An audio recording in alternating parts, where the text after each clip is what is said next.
গত 3 তারিখ থেকে শুরু হয়েছিল মুস্তাফিজুর রহমানের আইপিএল এর ঘটনা নিয়ে। আইপিএল থেকে তাকে বাদ দেওয়া হয়েছে, নেওয়ার পর তারপর থেকে বিসিবি এবং বিসিসিআই কিংবা আইসিসি এবং বাংলাদেশ সরকার ভারতের সরকারের মধ্যে একটা কথা চালাচালি, কথা কাটাকাটি কিংবা কথা আদান প্রদান হয়। বিশেষ করে 3 তারিখে বাংলাদেশ সরকার, বর্তমান যে অন্তর্বর্তীকালীন সরকার রয়েছে, তারা বাংলাদেশ ক্রিকেট বোর্ডের মাধ্যমে একটি আইসিসি কে চিঠি পাঠায় যে বাংলাদেশের নিরাপত্তা সমস্যা রয়েছে, মুস্তাফিজকে নিরাপত্তা দিতে পারছে না ভারত সরকার কিংবা বিসিসিআই, অতএব বাংলাদেশ বা টাইগার দল আইসিসি মেন্স টি-20 ক্রিকেট ওয়ার্ল্ড কাপ 2026 খেলতে যাবে না। এর প্রেক্ষিতে আইসিসিও চিঠি পাঠায় কিংবা চিঠি চালাচালি হয় 20-21 দিন ধরে। হ্যাঁ, বিসিবি কিছু তারা শর্ত জুড়ে যায় কিংবা আইসিসিও তারা কিছু উপায় বাতলে দেয়, কিন্তু কোনো সুরাহা হচ্ছিল না। আমরা আশা করেছিলাম হয়তোবা ভেন্যু পরিবর্তন করবে কিংবা ইন্ডিয়া থেকে শ্রীলঙ্কাতে গ্রুপ চেঞ্জ করে হলেও একটা নিষ্পত্তির মাধ্যমে আইসিসি বাংলাদেশকে সুযোগ দিবে কিংবা বাংলাদেশ সরকার এবং বিসিবি মিলে তারাও কিছুটা ছাড় দিয়ে ইন্ডিয়াতে কয়েকটি ম্যাচ হলেও খেলবে, কিন্তু কোনোটাই হলো না বা কোনোটাই ঘটলো না। অবশেষে গতকালকে একটা ডিসিশনে কিংবা ফাইনাল ডিসিশন জানিয়ে দিয়েছে আইসিসি। এই ফাইনাল ডিসিশন জানানোর আগে ভোটাভুটি হয়েছে। হ্যাঁ, মোট 16টা দেশ অংশগ্রহণ করে, বাংলাদেশ সহ মোট 15টা দেশ। তার মধ্যে ভোটে সর্বোচ্চ পর্যায়ে বাংলাদেশ হেরে যায়, ইতিহাসের লজ্জাজনক হারের শিকার হয় টাইগার দল কিংবা বাংলাদেশ বিসিবি। হ্যাঁ, বাংলাদেশের হয়ে আমিনুল ইসলাম তিনি প্রেস কনফারেন্স করেন এবং তিনি ভিডিও কনফারেন্সের মাধ্যমে আইসিসির সাথে যোগাযোগ কিংবা ভোট গ্রহণে অংশগ্রহণ করেন। তিনি সহ আরো 15টা দেশ তারা ভোট গ্রহণ বা ভোট দেয় স্বতঃস্ফূর্ত ভাবে। 14টা ভোট ভারতের পক্ষে বা বিসিসিআই এর পক্ষে কিংবা আমরা বলতে পারি তাদের পক্ষে, এবং বাংলাদেশের পক্ষে। বাংলাদেশ এবং পাকিস্তান বাদে আর কোন দেশ তারা বাংলাদেশের পক্ষে ছিল না। আমরা জানতাম এরকমটা হবে, তাই ঘটেছে।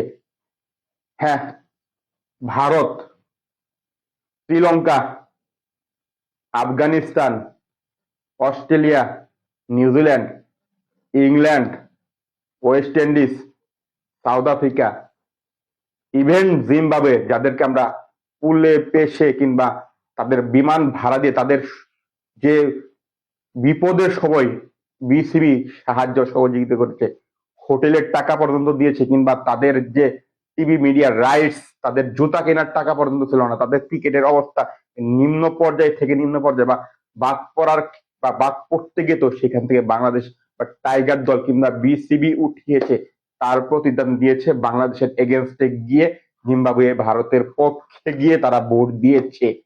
আয়ারল্যান্ড, আরো এসোসিয়েট কয়েকটি দেশ তারাও ভারতের পক্ষে।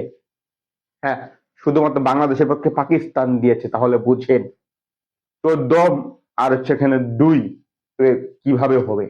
হ্যাঁ, আইসিসি এই ভোটের মাধ্যমে জানিয়ে দিয়েছে যে বাংলাদেশের হয়তো ভারতে গিয়ে খেলতে হবে আইসিসি মেন্স টি-20 ক্রিকেট ওয়ার্ল্ড কাপ 2026, নয়তো বাংলাদেশের জায়গায় স্কটল্যান্ড হতে পারে আর একটা বা 20তম কিংবা গ্রুপ সি এর একটি দল বাংলাদেশের জায়গায় যারা আসতে যাচ্ছে। 24 থেকে 48 ঘন্টার আলটিমেটাম দিয়েছে বাংলাদেশের ক্রিকেট বোর্ড, বিসিবি এবং বাংলাদেশের সরকারকে। হ্যাঁ, এখন বাংলাদেশের সরকার কিংবা বিসিবি কি করবে? আমিনুল ইসলাম ভাবতেছে কিংবা তিনি বলেছে যে একটা মিরাক্কেল আমরা আশা করি। আইসিসির কাছে আপনারা মিরাক্কেল চাইবেন, আশা করেন না? যেখানে ভোটাভুটি হয়েছে, ভারত আমরা জানি ম্যাক্সিমাম রাইটস তারা আইসিসি কে দিয়ে থাকে কিংবা আইসিসির থেকে অধিকার 90% তারা রেভিনিউ আইসিসি পায় ইন্ডিয়া বা বিসিআর কাছ থেকে। তবে তারা এগেনস্টে কিভাবে যাবে? ভারত যা বলবে আইসিসি তাই করবে, তাই হচ্ছে। হ্যাঁ, এখন বিসিবির কি করা উচিত? বিসিবির করা উচিত সরকারের সাথে, বিশেষ করে আমিনুল ইসলাম বুলবুল, তারপরে ফারুক আহমেদ, তারপরে রয়েছে আকরাম খান, রয়েছে খালেদ মাসুদ পাইলট, খালেদ মাহমুদ সুজন, ইফতেখার আহমেদ মিঠু, আরো রয়েছে আমাদের যে আশরাফুল, এরা সহ যারা শুভ কিংবা সুবুদ্ধির উদয় কিংবা বাংলাদেশ ক্রিকেটকে বাঁচাতে চান, তারা অবশ্যই বাংলাদেশ সরকারের সাথে বসেন, সরকারের সাথে কথা বলেন, অন্তত শেষ চেষ্টাটা করেন বাংলাদেশ ক্রিকেটকে বাঁচানোর জন্য। যদি এই বিশ্বকাপে বাংলাদেশ অংশগ্রহণ না করে ভারতে গিয়ে বাংলাদেশের ক্রিকেট শেষ, আমরা সকলেই জানি। বাংলাদেশ নেক্সটে কোনো সিরিজ খেলতে পারবে না, কোনো টুর্নামেন্টে খেলতে গেলে হ্যাঁ ওই করতে হবে, কোয়ালিফায়ার পার হইতে হবে এবং টেস্ট স্ট্যাটাস কেড়ে নিবে বাংলাদেশের, কিংবা বাংলাদেশ বোর্ড বিলুপ্তি করতে পারে বিসিবি। অতএব বাংলাদেশ ক্রিকেট যদি নাই থাকে, আপনারা থাকতে পারবেন? থাকতে পারবেন না। আপনাদের ইতিহাসে নেক্সট প্রজন্ম যারা ক্রিকেটার রয়েছে, যারা সমর্থক রয়েছে, যারা সাংবাদিক রয়েছে, যারা আসবে আসন্ন কিংবা নেক্সট জেনারেশন, আপনাদের ক্ষমা করবে না, কিংবা generation to generation BCB, Bangladesh Cricket Board, বর্তমান বোর্ডে যারা যারা দায়িত্ব রয়েছেন, আমিনুল ইসলাম বুলবুল সহ সকলকে ক্ষমা করবে না বা ক্ষমার চোখে দেখবে না। আপনারা দাগী হয়ে থাকবেন সারা জীবনের জন্য। আপনারা কি এটা চান, নাকি একটি দৃষ্টান্ত হতে চান, দৃষ্টান্ত হয়ে থাকতে চান যে সুতোই ঝুলছে বাংলাদেশের ক্রিকেট উঠতে যাবে নাকি নিম্নতর বা মিলিয়ে যাবে, সেইটা চান? কিংবা ইতিহাসের একটি কলঙ্ক অধ্যায় হয়ে থাকতে চান আপনারা বোর্ড কর্মকর্তা, বোর্ড প্রেসিডেন্ট আমিনুল ইসলাম বুলবুল সাহেব, ফারুক আহমেদ, ইফতেখার আহমেদ মিঠু, তারপরে খালেদ মাহমুদ সুজন পাইলট, আশরাফুল সহ যারা শুভবুদ্ধির উদয় রয়েছেন, আমাদের উদাহরণ তো রয়েছে ভবি সাহেব। হ্যাঁ, আমরা জানি দুই তত্ত্ব বা দ্বিতত্ত্ব বিশিষ্ট যে একটা টেস্ট যে চ্যাম্পিয়নশিপ বা টেস্ট পর্যায়ে যে করতে চেয়েছিল আইসিসি, ইন্ডিয়া, ইংল্যান্ড এবং অস্ট্রেলিয়া মিলে, সেটাতে সকলেই হ্যাঁ বলেছিলেন। বা বোর্ডের যখন ওই সময়ে যারা যারা ছিলেন সকলেই হ্যাঁ বলেছিলেন, কিংবা আমাদের বলেছিলেন আমরা রাজি রয়েছি। কিন্তু একজন দেশের কথা, বাংলাদেশের কথা চিন্তা করে, দেশের ক্রিকেটের কথা চিন্তা করে দুঃখে দাঁড়িয়েছিল, তিনি হচ্ছেন ইফতেখার আহমেদ, ওই ববি সাহেব। হ্যাঁ, ববি সাহেব তিনি দাঁড়িয়েছিলেন, তিনি একমাত্র দেয়াল হয়ে দাঁড়িয়েছিলেন। তারই কারণে মূলত বাংলাদেশ ক্রিকেট এই পর্যায়ে বা এখন টপ টিমের সাথে টেস্ট খেলে কিংবা টেস্টের প্রথম সারির মধ্যেই রয়েছে। এখন বাংলাদেশের নাম রয়েছে বা টেস্টে বাংলাদেশের মর্যাদা রয়েছে। তিনি হ্যাঁ, ভবি সাহেব তিনি করেছিলেন রিজার্ভেশন কমপ্লিট, কিংবা তিনি তার নামটা উইথড্র করেছিলেন, তিনি সরে গিয়েছিলেন বাংলাদেশ ক্রিকেট বোর্ড থেকে, উদাহরণ করে দিয়ে গেছিলেন।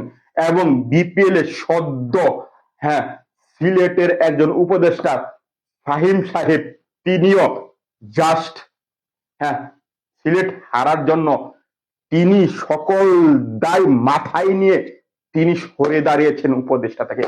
এদের দেখে কি আপনাদের শিক্ষা হয় না? আপনারা কি শিখতে পারেন না? কিংবা অন্তত একজন হলেও, হ্যাঁ আমি আশা করি সকলেই, যদি বাংলাদেশ সরকার আপনাদের কথা কিংবা ক্রিকেটারদের কথায় যদি তারা না গলে, কিংবা ওই তাদের এজেন্ডা পালন করে, কিংবা বাংলাদেশ ক্রিকেটকে শেষ করে দিতে চায় ইচ্ছাকৃত ভাবে, আপনারা কি করবেন? আপনারা সকলে বোর্ডে, ম্যাক্সিমাম বোর্ডের যারা দায়িত্ব রয়েছে, বাংলাদেশ ক্রিকেটের দায়িত্ব রয়েছেন, সকলেই দয়া করে দেশের কথা, বাংলাদেশ ক্রিকেটের কথা কিংবা আপনাদের কথা, আপনারা কি ইতিহাসের কলঙ্ক অধ্যায় কিংবা কলঙ্কিত হতে চান নাকি বীর হতে চান?